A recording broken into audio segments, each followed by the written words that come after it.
शान्ताकारं भुजगशयनं पद्मनाभं सुरेश्वरं विश्वाधारं गगनसदृशं मेघवर्णं शुभांगं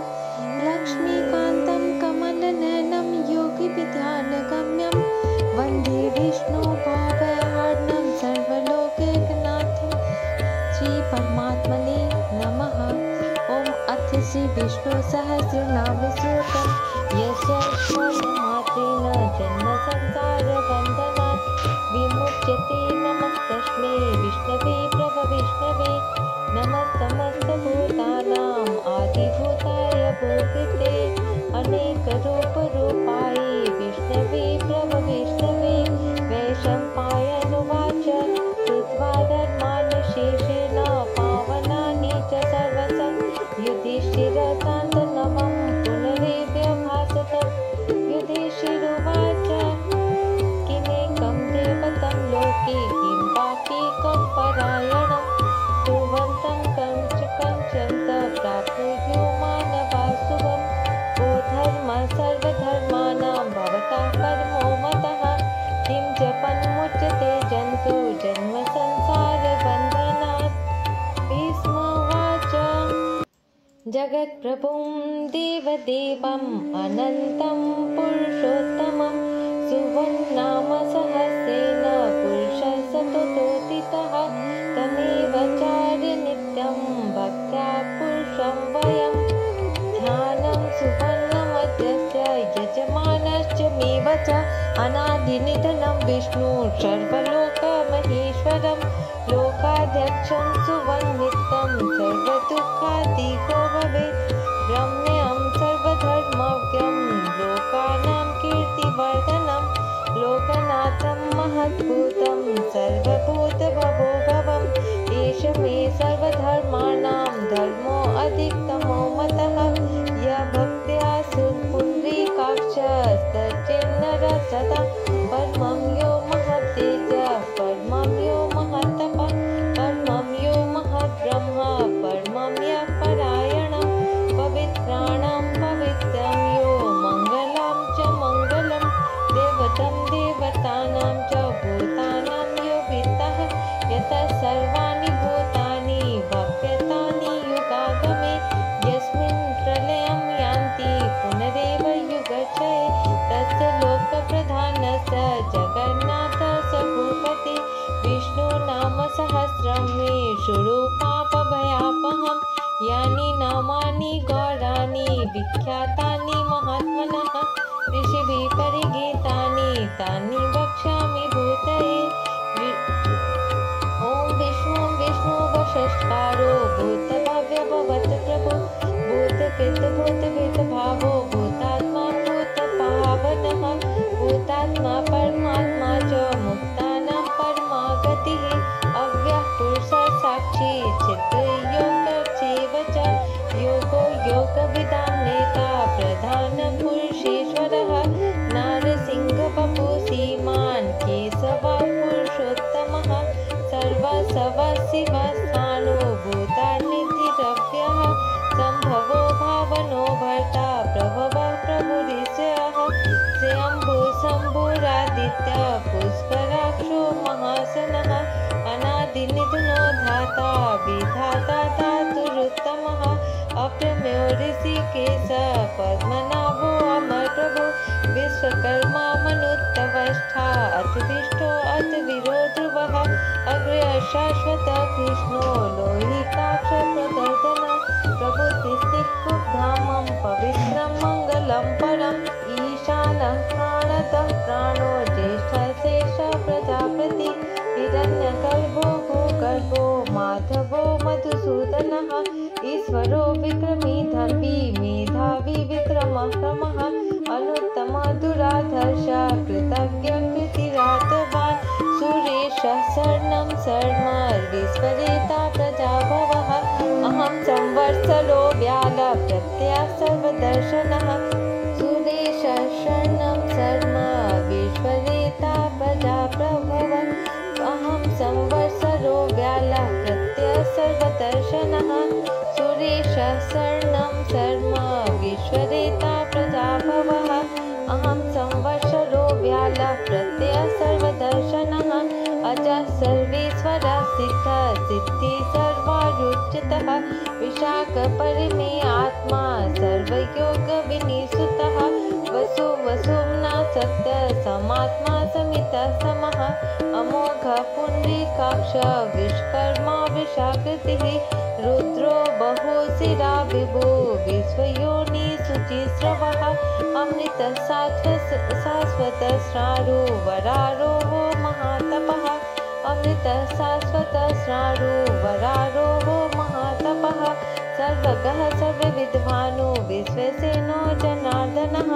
वेदो वेदविदज्ञो वेदांगो वेदविद् कविः लोकाध्यक्ष सुराध्यक्षो धर्माध्यक्ष कृतानकृत् चतुरात्मा चतुर्व्यूह चतुराष्ट्र चतुर्भुज राजिष्णु भोक्तं भोक्ता सहिष्णु जगदाधिजः अनघो विजयो जेता विश्वयोनि पुनर्वसु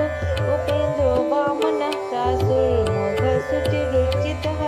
अतीन्द्रः संग्रहः सर्गो धीतात्मा नियमो यमः वेदो वेदसदा योगी वीरः माधवो मधु मतीन्द्रियो महामायो महोत्साहो महाबलः महाबुद्धि महावीर्यो महाशक्ति महाद्युतिः अनिदिश्य वपुषी मान्यात्मा महादिदिक् महीवासो महीभर्ता श्रीनिवास सतां गतिः अनिरुद्ध सुरानन्दो गोविन्दो गोविन्दापति मर्चिदमनो हंस सुवर्णभुजगोत्तमः हिरण्यनाभ सुतपात् पद्मनाभ प्रजापति अमृत्यु सर्वदिक् सिंह संधाता सन्धिमान् स्थिरः अजो दुर्मशस्ता विशुस्तात्मा सुरारिः गुरु गुरुतमो धाम सत्य सत्य पराक्रमः निमिषो अनिमिष शग्वी वाचस्पति रुदारति अग्निग्राम्नि सीमा न्यायो नेता समीरणः सहस्रमूर्धा विश्वात्मा सहस्राक्ष सहस्रपात् आवर्तनोन्निवृत्तात्मा संवृत्तः संप्रमर्दनः अहं संवत्सरो बहिरो नीलोधरणीधरः सुप्रसाद प्रसन्नात्मा विश्वदिक् विस्मितः सत्कर्ता सत्कृत् साधु जहो नारायणो नरः असंख्यो परि आत्मा विशिष्ट शिष्ट कुर्जितः सिद्धार्थ सिद्ध संकल्प सिद्धिदर्शिति साधनः विशाहि विश्वो विष्णु विश्वपर्वा विशोधरः वर्धनो वर्धमानस्य विविक्त शुचिसागरः सुब्जो दुर्धरो वाग्मी महेन्द्रो वसुदो वपु नैकरूपो विहधूप सीपिवेष्ट प्रकाशनः ओजस्तेजुतिधरः प्रकाशात्मा प्रताप्नः वृद्धस्पक्षाक्षरो मन्त्रं चन्दां सुभास्करं द्युतिम् अमृतं सुदुभो भानु शशिबिन्दु सुरेश्वरः औषधं जगत्सेतु सत्यधर्मपराक्रमः भूतभव्यभवनाथः पवनः पवनो अनलः कामः कामकृतकान्तः कामः कामप्रदः प्रभु युगादिकृत्युगावर्तो नैकमायो महाशयः अदिशो व्यक्तरूपश्च सहस्रचितञ्चितः इष्टो अविशिष्ट शिष्टे स शिखण्डिनो सोवृषः क्रोधः क्रोधकृत्कर्ता विस्बाहो महीधर अच्युत प्रसिद्ध प्राण प्राणदुवास्मानुजः अपां निधिष्ठानं प्रमत्त प्रतिष्ठित अस्कन्ध स्कन्धधरो दुर्यो वर्धो वायुवाहनः वासुदेवो बृहद्भानु राधिदेव पुरन्दरः अशोकः तारणः तारशूरसौरी जनेश्वरः अनुकूल सतावर्ता पद्मे पद्मनिवेक्षणः पद्मनाभो अरविन्दाक्ष पद्मगर्भ शरीरवित् महर्षिरिद्धो विद्धात्मा महाक्षो गरुध्वज अतुल शर्मो भीम सम्यज्ञो हरिहरि सर्वलक्षणो लक्ष्मीमान् समिन्द्यः विक्षरो रोहितो मार्गो हेतु दामोदर सहि महीधरो महाभागो वेगमानमितासनः उद्भवचोवनो देव श्रीगर्भ परमेश्वरः कर्णं कारणं कर्ता विकर्ता गहनो गुह्य व्यवसायो व्यवस्थान संस्थान दुर्लभ परं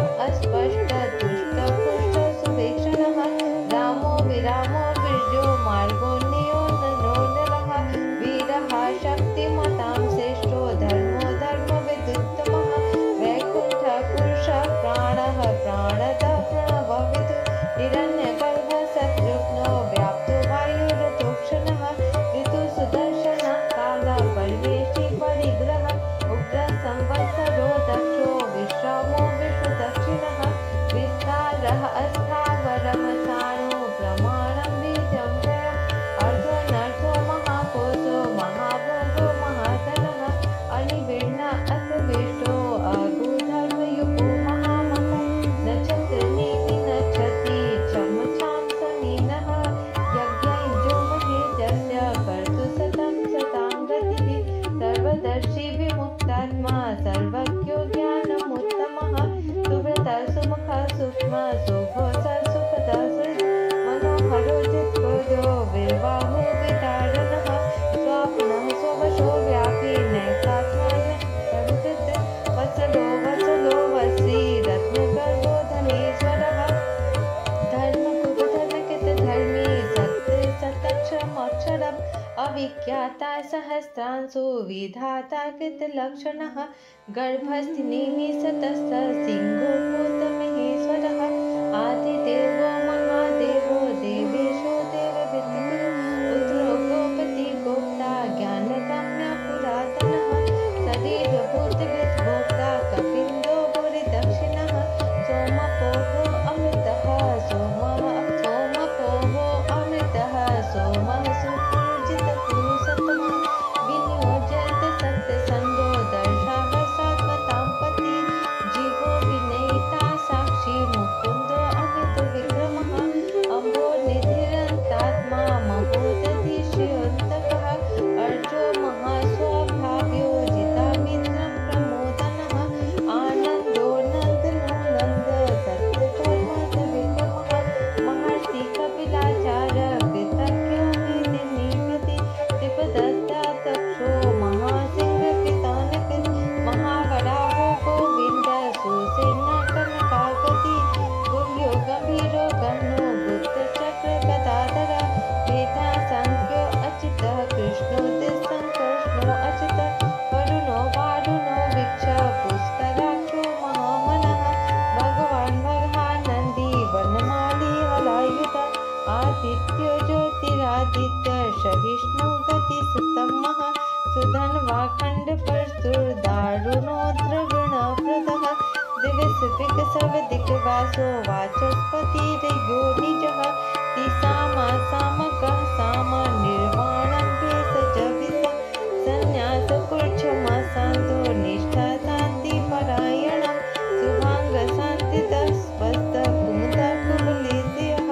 गोहितो गोपति गोप्ता विश्वभाक्षो विषप्रिय अनिवर्ते निवृत्तात्मा संयुक्ता चेन्कीर्षवः श्रीवत्स वक्षा श्रीवास श्रीपति श्रीमताम्बरः श्रीधर्षीश श्रीनिवास श्रीनिधि श्रीविभावनः श्रीधरशिखरसेय श्रीमाल्योकत्रयास्यः स्वच्छं सञ्चं सदा नन्दी नन्दी गणेश्वरः विजितात्मा विधेयात्मा सत्कीर्तिः संशयः उदीर्ण सर्वतक्षुर्निस्य शाश्वत स्थिरः भूषयो भूषणो भूति विशोकशोकनाशनः अचिस्मानः चित्तकुम्भो विशुद्धात्मा विशोधनः अनिरुद्धः प्रतिरथः प्रादुमविक्रमः कालनेमि निहावीरः शौरी सूरजनीश्वरः तिलोकात्मा तिलोकेश्वर केशवः केशिहा हरि कामदेव कामपाला कामी कान्तकृतागमः अनिदिश्य वपो विष्णु वीरो नन्दो धनञ्जयो ब्राह्मण्यो ब्रह्मकित ब्रह्मा ब्रह्म विवर्धनं ब्रह्मविद् ब्रह्म ब्राह्मी ब्रह्मज्ञो ब्राह्मण्य महाकर्मो महाकर्मा महातेजः महोदकः महाकर्तो महायज्वा महायज्ञो महामविः स्तव्य स्तवप्रिय स्तोत्रं स्तुति स्तोतारणप्रियः पूर्णः पूर्णयिता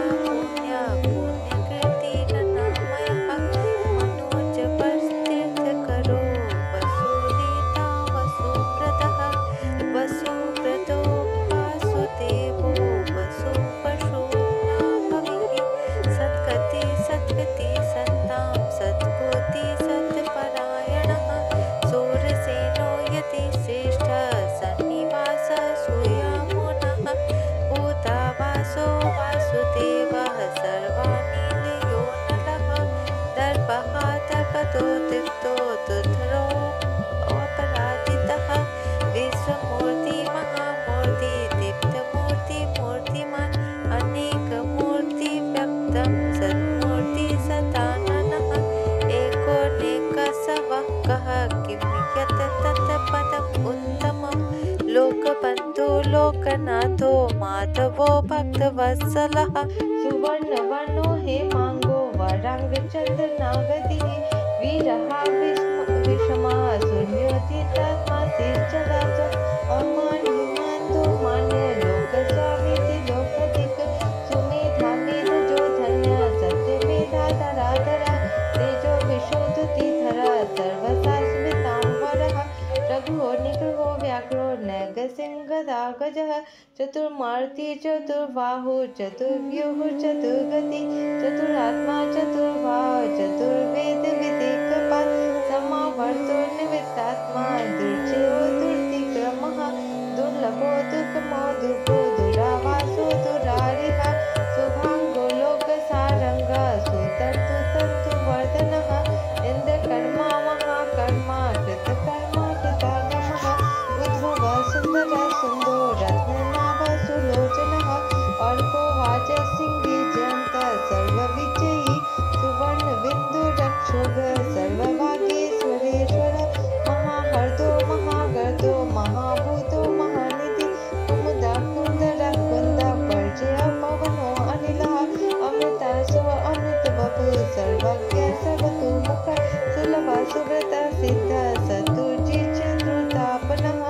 निग्रहो धोतुम्बरो अथटारु नाम्नि सुन्दनः सहस्रार्ची सब्जीवा सप्तधा सप्तवाङ्नः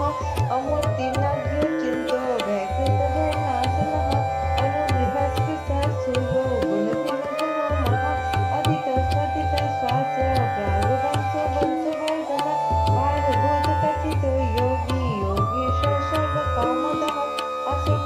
असमश्रमक्षाम सुवर्णो वायुवाहनः धनुर्धरो धनुर्वेदो दण्डो दमः अपराजितः सर्वसहो नियतान्यमो यमः सात्वान् सात्विकः सत्यधर्म पराक्रमः अभिप्रियाय प्रिया भोर्य प्रियकृतिवर्धनः विहाय संगति ज्योति सुरुचिनुत विभूतिनो सत्कर्ता विहाय संगति ज्योति सुरुचिनुत विभु रवि विलोचन सूर्य सविता रविलोचनः अनन्तो हुत विभोक्ता सुप्तो नैकजोग्रः अनिवर्णे सदा मर्षि लोकाधिष्ठानमद्भुत सनातनः तमः कपिलः कपिरव्यः स्वस्तिदः स्वस्तिकृत् स्वस्ति स्वस्तिस्कृत् स्वस्ति दक्षिणः अराद्रः कुण्डली चक्री विक्रमजित् सास्मः सप्तातिं सप्तसः चितिरः सर्वीकरः अकुलपेशलो दक्षो दक्षिणां क्षमिनाम्बरः विद्यतमो विद्यभयः पुण्यसवनकीर्तनः उक्तारणो दुष्कृत्यः पुण्यो दुःस्वप्नाशनः वीरः रक्षणं सन्तो जीवनपर्वस्थितः अनन्तरूपो अनन्तसिचितन्यो भयापः चतुरस्थो गम्भीरात्मा विदिशो व्याधिशो दिशः अनादिपूर्वो लक्ष्मी सुवीरो रुचिराङ्गदः जननो जनादिमो भीमपराक्रमः आधारनिलयो धाता पुष्पः स प्रजाग्रहः ऊर्ध्ववर्गसत्पथाचारः प्राणतः प्रणवः प्रमाण प्राणनिलया प्राणविद् प्राणजीवनः तत्त्वं तत्त्वविदेकात्मा जन्म मृत्युजरातिङ्गः पूर्वस्वतरुस्तारा सविता प्रतितामः यज्ञो यज्ञपति यज्वा यज्ञाङ्गो यज्ञवाहनः यज्ञानगति यकृत् यज्ञयज्ञसाधनः यज्ञानगति यज्ञोह्यम् अन्ननादम् एव च आत्मयोनि से जातो वैखान सामकायनः देवकी नन्दना अस्पष्ट क्षितिजः पापनाशनः सांखबिन्दकी चक्री शाङ्गधन्वा गदाधरः रथाङ्गपाणिरक्षोभ्यं सर्वप्रहाणयुतः